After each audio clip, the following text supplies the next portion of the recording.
الرحمن خدا جو نہایت مہربان، علم القرآن اسی نے قرآن کی تعلیم فرمائی، خلق الانسان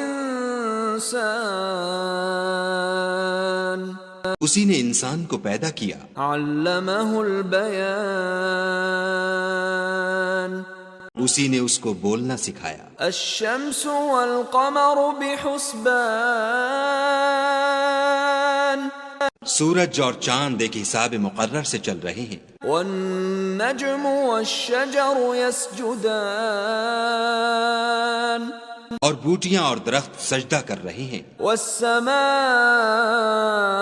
رفعها ووضع الميزان اور اسی نے آسمان کو بلند کیا اور ترازو قائم کی، ألا تطغوا في الميزان کہ ترازو سے تولنے میں حد سے تجاوز نہ کرو، وَأَقِيمُوا الْوَزْنَ بِالْقِسْطِ وَلَا تُخْسِرُوا الْمِيزَانَ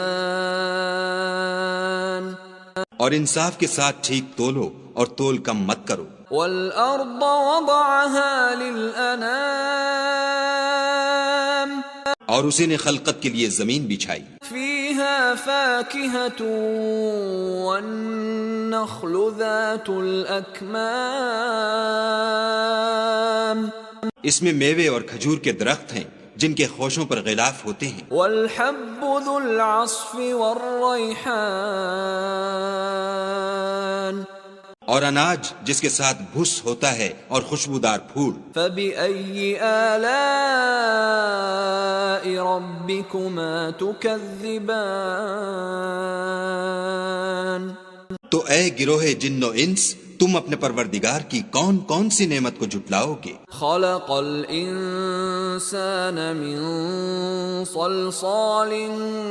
كَالْفَخَّارِ اسی نے انسان کو ٹھیکرے کی طرح کھن کھناتی مٹی سے بنایا، وَخَلَقَ الْجَانَّ مِن مَّارِجٍ مِّن نَّارٍ اور جنات کو آگ کے شعلے سے پیدا کیا۔